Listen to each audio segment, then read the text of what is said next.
Isn't it more than a little ironic that the Clinton campaign has now gotten religion on transparency in the last 3 days, when in fact that was the whole reason that the server was set up in the first place? Before she became the Secretary of State, it was to hide information from FOIA requests and from the American people. Irony abounds.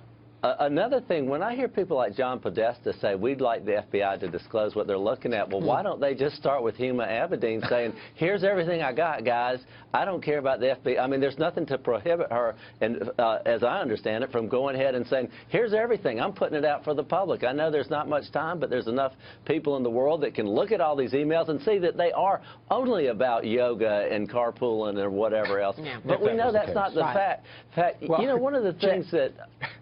Go ahead, Jack. What Jack just said is worth considering. And think about this: 650,000 emails. I mean, my question would be, were they using a computer as a backup? Because I've been in many campaigns. I've never seen that volume of emails. Yeah. I don't understand that volume. I don't get it. The other issue, Huma Abedin said that she would send lots of her emails to that email address because it was easier to print stuff from home.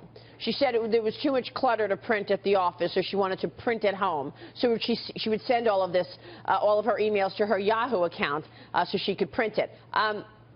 Let's not forget, Yahoo was hacked. Again, the national security issue is front and center. I don't see any way in the world that you could take this information home. Dennis and I have sat through classified briefings. You can't have a BlackBerry, an iPhone, or a cell phone of any kind near it, and you can't even take notes, Maria. You cannot write down what the CIA or whoever is testifying. You can't write that down and walk out of the room with it. You can write it down as long as that note stays in the room. This is really very carefully guarded information, so there's no way in the world that she could have just casually taken this home. I believe that they felt like they were above the law, that they had some special exemption from the rules, which, by the way, we all know Hillary Clinton sent an email to all the State Department employees saying that they could not use their personal devices, and she was trained on all this stuff. So, whether Comey is in the right or the wrong, or his timing is horrible or not, the Clinton campaign and Hillary Clinton could have avoided all this by following the law in the first place. And then once there was this allegation, she could have said, okay, here's everything, instead of saying there was one device and I've turned over everything, and I did not use bleach bit to wipe out 17,000.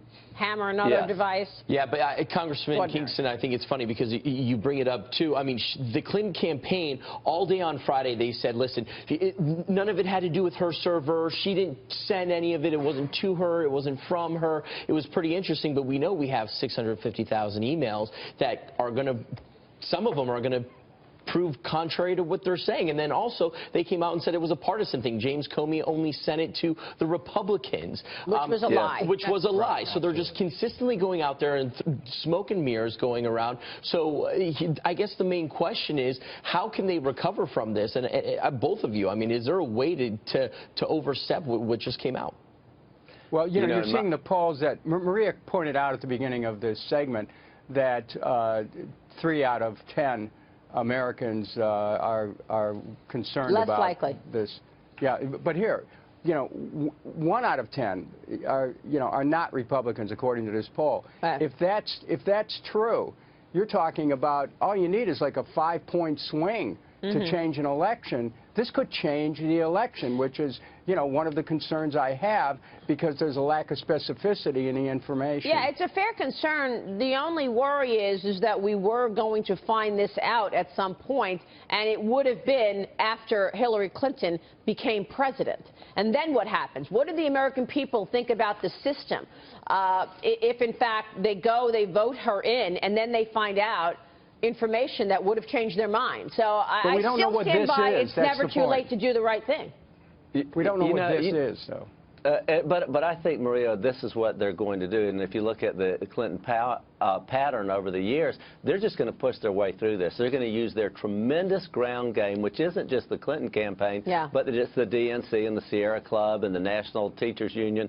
They're going to go to all their target counties and all these swing states and just push and push and push, getting their people to the polls. They're going to dismiss us. They're going to say whatever it takes to say, there's nothing to this. Just go out and vote for me. Trust me. And Donald Trump hates women. Remember that? Remember all the horrible things he says? And that's, you know, I mean, I don't know that they even have a choice, but I think that what you just reported about social media, to me, is one of the scariest things about this election in our society today. And I think that Clinton is going to be aided by some of these people who are in this rigged system, if it's very famously called. And by the way, you talk about the Clinton machine. If they do have anything else on Donald Trump, expect it to blow today or tomorrow, because they're probably looking for whatever they can to change the subject again. Congressman Kucinich, Congressman Kingston, good to see you. Thank you so much, gentlemen. Tegan, you want to mention something? I was just going to say, just like the weekend before the 2000 election, where the opposition dumped that bomb that President Bush had a DUI,